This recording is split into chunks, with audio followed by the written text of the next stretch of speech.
Jinping के तख्ता पलट की खबरें फिर से उड़ रही हैं। लोग तो ऐसी बातें भी कर रहे हैं कि चीन में शी जिनपिंग को साइड लगा दिया गया। ये खबरें इसलिए चर्चा में हैं क्योंकि चीन में कई दिनों से कहा जा रहा है कि जिनपिंग न किसी मीटिंग में दिख रहे हैं, न किसी कार्यक्रम में उनका चेहरा चमक रहा। चीन के राष्ट्रपति शी जिनपिंग कहां गायब है भाई? लापता जिनपिंग, खबरें चल रही हैं, बहुत बातें हो रही हैं। चीन में शी जिनपिंग के साथ क्या कोई खेल हो गया है या जिनपिंग अंदर ही अंदर अपना कोई नया खेल कर रहे हैं, इसकी चर्चा बड़े जोर शोर से चल रही है। जिनपिंग के तख्ता पलट की खबरें फिर से उड़ रही हैं। लोग तो ऐसी बातें भी कर रहे हैं कि चीन में शी जिनपिंग को साइड लगा दिया गया है। ये खबरें इसलिए चर्चा में हैं क्योंकि चीन में कई दिनों से कहा जा रहा है कि जिनपिंग न किसी मीटिंग में दिख रहे हैं, न किसी कार्यक्रम में उनका चेहरा चमक रहा है। अगर शी जिनपिंग कोई मीटिंग कर भी रहे हैं तो बहुत कम समय के लिए, उसकी ज्यादा मीडिया कवरेज तक नहीं हो रही। ऐसा दावा है कि मई और जून के महीने में तो शी जिनपिंग लगभग कई दिन आउट ऑफ एक्शन रहे हैं, दिखे ही नहीं है। ना वो किसी परेड में दिखते हैं, ना किसी कार्यक्रम में दिखते हैं। चीन के सरकारी अखबारों से भी शी जिनपिंग का चेहरा कई दिनों तक गायब रहा है, ऐसा दावा किया जा रहा है। यहां तक कि चीन में आने वाले विदेशी नेता भी दूसरे नेताओं से मिलकर लौट जा रहे हैं। शी जिनपिंग ने मुलाकात नहीं की इन नेताओं से, और इसलिए बड़ी खबर उड़ रही है कि जिनपिंग कहां गायब है। हमारे यहां फिल्म आई थी लापता लेडीज, वहां फिल्म बन गई है लापता जिनपिंग। कहां गायब हो गया जिनपिंग? चीन में शी जिनपिंग का अचानक गायब हो जाना कोई मामूली बात नहीं है। अगर आप चीन का ट्रेंड देखेंगे तो अगर वहां कोई बड़ा नेता अचानक से लाइमलाइट से गायब हो जाए तो उसका सीधा मतलब होता है कि अब उस नेता की विदाई का वक्त आ गया है। और यही वजह है कि शी जिनपिंग के भी सुर्खियों से दूर रहने को लेकर कई अटकलें लगाई जा रही हैं। एक थ्योरी चल रही है कि शी जिनपिंग की पावर कम कर दी गई है, शी जिनपिंग को साइडलाइन कर दिया गया है, अब वो सिर्फ नाम के राष्ट्रपति रह जाएंगे। दूसरी थ्योरी यह चल रही है कि शी जिनपिंग का पूरा तख्ता पलट ही होने वाला है, जिनपिंग से उनकी गद्दी पावर सब छीन ली जाएगी। तीसरी थ्योरी यह चल रही है कि चीन की कम्युनिस्ट पार्टी के अंदर दो धड़े बट गए हैं और जिनपिंग अंदरूनी संघर्ष में फंस गए हैं। चौथी थ्योरी यह है कि शी जिनपिंग की गैर मौजूदगी के पीछे चीन का कोई बड़ा खेल है। शी जिनपिंग अंदर ही अंदर कोई नया गेम प्लान बना रहे हैं और अपने गायब होने की खबरें खुद फैलवा रहे हैं। चीन कुछ भी कर सकता है बॉस, लेकिन जिनपिंग का यूं गायब हो जाना सवाल तो खड़े करता है। शी जिनपिंग को लेकर जो कहानियां अभी चल रही हैं उसकी शुरुआत तब हुई जब 4 जून को शी जिनपिंग बेलारूस के राष्ट्रपति से मिले थे। इस मीटिंग को लेकर बेलारूस की मीडिया ने छापा था कि मीटिंग में शी जिनपिंग काफी थके हुए लग रहे थे, उनका ध्यान भी कहीं और था ऐसा लग रहा था। इतना ही नहीं, यह मीटिंग सीसीपी यानी चाइनीज कम्युनिस्ट पार्टी के लीडर्स के कंपाउंड में हुई। किसी नेता की स्टेट विजिट को देखते हुए काफी लो प्रोफाइल जगह थी। जबकि बीजिंग में अक्सर कोई विदेशी नेता आता है तो उसे चीन की चमक धमक दिखाई जाती है। बीजिंग में भव्य हॉल में अक्सर ऐसी मीटिंग्स आयोजित की जाती हैं। इस मीटिंग में शी जिनपिंग के साथ बहुत कम लोग थे, ना कोई ट्रांसलेटर था, ना कोई सीनियर अधिकारी दिख रहा था। चीन में शी जिनपिंग की ताकत को कम किया जा रहा है, ये बातें सिर्फ हवा में नहीं हो रही, और ऐसे कई संकेत भी हैं जो इस हवा को और गति दे रहे हैं, जिससे लग रहा है कि शी जिनपिंग का रौला कम हो रहा है या फिर उनका तख्ता पलट तो नहीं होने वाला। पहला संकेत यह है कि शी जिनपिंग की सिक्योरिटी और उनके साथ जो काडर चलता था उसमें 50% की कटौती होने की खबरें। दूसरा संकेत, शी जिनपिंग मई और जून में कई दिनों तक गायब रहे, उसके बाद भी कई अहम मीटिंग में शामिल नहीं हुए। तीसरा संकेत, शी जिनपिंग की पार्टी और सेना के बड़े पदों पर बड़ी संख्या में शी जिनपिंग के करीबियों को निकाल दिया गया है। चौथा संकेत, जिनपिंग की बीमारी और उम्र से भी चीन की लीडरशिप में बहुत संदेह पैदा हो रहा है और इसी के साथ चीन की वित्तीय हालत बहुत खराब है। सरकार को लेकर पूरे चीन में गुस्सा बढ़ रहा है और जिनपिंग पर विश्वास कम होता जा रहा है। पांचवा संकेत, हाल ही में जब ट्रंप और शी जिनपिंग के बीच फोन कॉल हुई, चीन की स्टेट मीडिया ने बिना किसी टाइटल के शी जिनपिंग का नाम लिया, जबकि पहले ऐसा कभी नहीं हुआ था। सवाल यह है कि अगर चीन में शी जिनपिंग का पैकअप होने वाला है तो फिर शी जिनपिंग की जगह कौन लेगा, और चीन में ऐसा कौन है जो जिनपिंग के साथ खेला करेगा। ऐसी खबरें हैं कि जिनपिंग के साथ खेल करने के पीछे चीन के पूर्व राष्ट्रपति हु जिनताओ है। यह भी चर्चा है कि शी जिनपिंग की जगह वांग यांग ले सकते हैं, जिन्हें हाल में ही कम्युनिस्ट पार्टी में अहम पद दिया गया है। साल 2022 से ही वांग यांग को शी जिनपिंग का उत्तराधिकारी माना जाता रहा है। चीन में वांग यांग को एक ऐसे नेता के तौर पर पेश किया जा रहा है जो रिफॉर्म्स को सपोर्ट करता है, टेक्नोलॉजी फ्रेंडली है और प्रो मार्केट है, कम विवादित है। आप यह भी देखिए कि चीन के जिस पूर्व राष्ट्रपति हु जिनताओ को शी जिनपिंग ने बेइज्जत किया था, वो आज जिनपिंग से बदला ले रहे हैं, ऐसी खबरें। आपको साल 2022 का एक वीडियो दिखाता हूं जिसमें साल 2003 से 2013 तक चीन के पूर्व राष्ट्रपति रहे हू जिनताओ को चाइनीज कम्युनिस्ट पार्टी की बैठक से उठाकर देखिए कैसे बाहर कर दिया गया था। यह आदमी आप सोचिए जो पूर्व राष्ट्रपति था उसको शी जिनपिंग की बगल से उठा के लोग ले गए, जैसे कई बार दफ्तर से नहीं निकालते हैं कि बॉस छोड़िए। आप सोचिए उस बुजुर्ग आदमी को उठा के जबरदस्ती हटा दिया गया।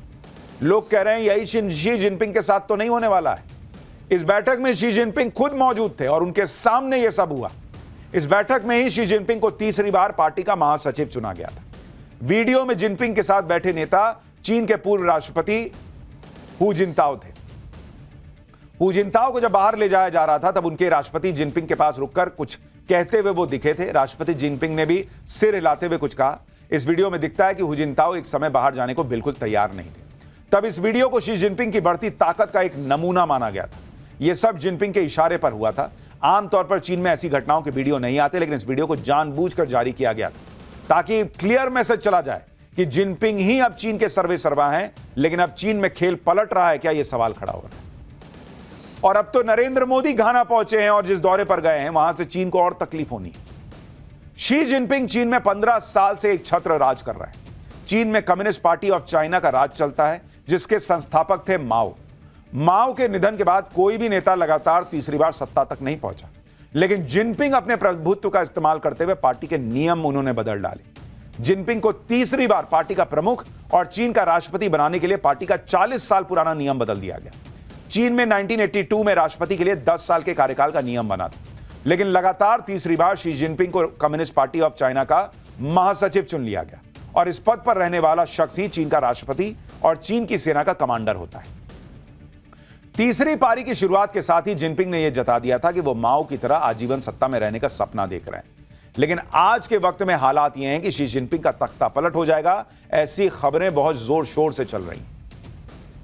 और इधर चीन में शी जिनपिंग को लेकर बवाल मचा है, उधर चीन हर तरफ से घिरता जा रहा है। दलाई लामा ने भी आज चीन को ठोक दिया है। तिब्बत के निर्वासित आध्यात्मिक धर्मगुरु दलाई लामा ने कह दिया है कि उनके उत्तराधिकारी का चयन तिब्बत बौद्ध परंपराओं के मुताबिक होगा और इसमें चीन की कोई भूमिका नहीं होगी। इस बयान से चीन तिलमिला गया है। चीन का कहना है कि दलाई लामा के उत्तराधिकारी को चीन की मंजूरी लेनी होगी, चीन के रीति रिवाजों का पालन करना होगा। लेकिन अब दलाई लामा के उत्तराधिकारी का मामला सिर्फ धार्मिक नहीं बल्कि चीन के प्रभुत्व का मुद्दा बन गया है। चीन ने 1951 में तिब्बत पर कब्जा कर लिया था और दलाई लामा ने भारत में शरण ले ली थी। चीन में जिनपिंग अंदर ही अंदर क्या खेल कर रहा है यह किसी को नहीं पता, लेकिन पाकिस्तान में वहां का आर्मी चीफ असीम मुनीर क्या खेल कर रहा है अब उसके बारे में भी बताता हूं। और यह सबको पता चल गया है। पाकिस्तान का फर्जी फील्ड मार्शल असीम मुनीर नया प्लान बनाने में जुटा हुआ है। असीम मुनीर पाकिस्तान में दूसरा हाफिज सईद तैयार करने लगा है। पहले वाले हाफिज सईद को तो पाकिस्तान ने बंकर में छुपा कर रखा है, लेकिन अब दूसरा हाफिज सईद कौन है उससे मिलवाता हूं। आप ये वीडियो देखिए, इसमें पाकिस्तान का नया हाफिज सईद गली गली घूम रहा है, लोगों से मिल रहा है, नुक्कड़ सभाएं कर रहा है। पाकिस्तान का यह नया हाफिज सईद कोई और नहीं बल्कि पहलगाम अटैक का मास्टरमाइंड सैफुल्लाह कसूरी है, जो अब पाकिस्तान का नया आतंकी हीरो बन गया है। वो जहां जा रहा है उसके समर्थकों का हुजूम उमड़ पड़ता है। एक जमाने में यही हाफिज सईद के साथ होता था।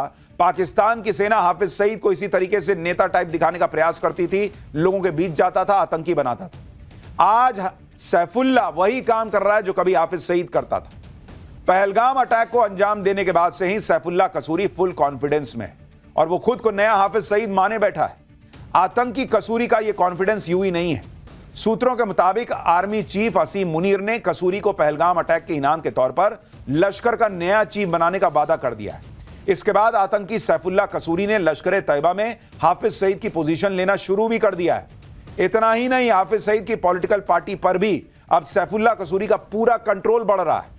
यानी धीरे धीरे ऐसा लग रहा है कि हाफिज सईद को पाकिस्तान की सेना ही निपटा दे रही है, क्योंकि उनको लग रहा है कि भाई हाफिज सईद बहुत फायदे का रहा नहीं। सैफुल्लाह ये नया माल लेके आए हैं जो नए तरीके से आतंकी तैयार करता है। सैफुल्लाह कसूरी ने खुद को लश्कर तैयबा में चीफ के तौर पर खुद को प्रोजेक्ट करना शुरू भी कर दिया है।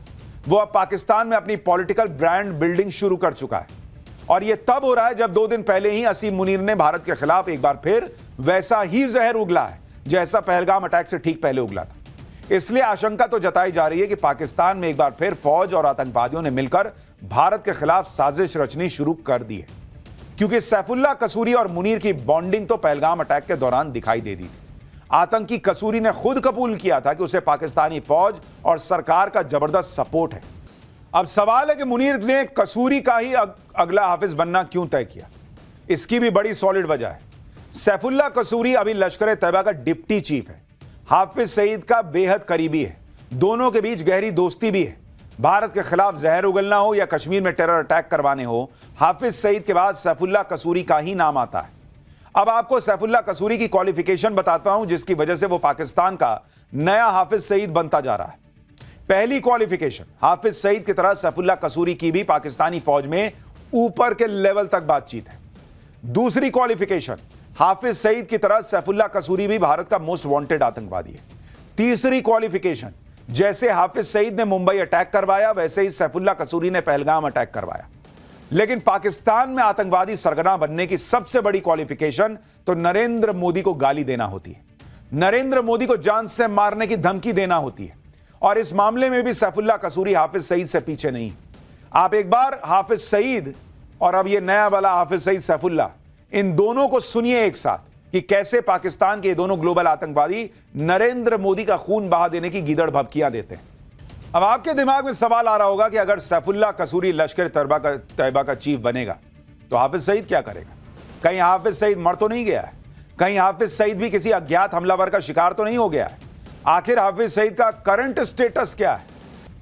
हाफिज सईद का आतंकी बेटा जो भी कह रहा है कि हाफिज सईद एकदम फिट है, लेकिन सच क्या है वो आपको वीडियो में दिख जाएगा। ये हाफिज सईद का लेटेस्ट वीडियो आपको दिखा रहा हूं, जिसमें हाफिज सईद की हालत देखिए। ऐसा लग रहा है कि हाफिज सईद अपने होशो हवास में नहीं है। कहा जा रहा है कि हाफिज सईद अब 77 साल का हो चुका है और बहुत बीमार है। हालांकि एक आशंका यह भी जताई जा रही है कि पाकिस्तानी एजेंसियों ने जानबूझकर हाफिज सईद का यह वीडियो जारी किया है ताकि हाफिज सईद को हटाकर सैफुल्ला कसूरी को लश्कर की कमान सौंप दी जाए। यह भी हो सकता है कि असीम मुनीर ने दूसरा हाफिज सईद तैयार करके हाफिज को मरने के लिए छोड़ दिया हो, या कुछ दिन में हो सकता है खुद ही निपटा देंगे और कहेंगे कि भाई ये तो मार के चला गया कोई अज्ञात हमलावर, और जो है उसको बना देंगे सैफुल्ला को नया लश्कर का चीफ।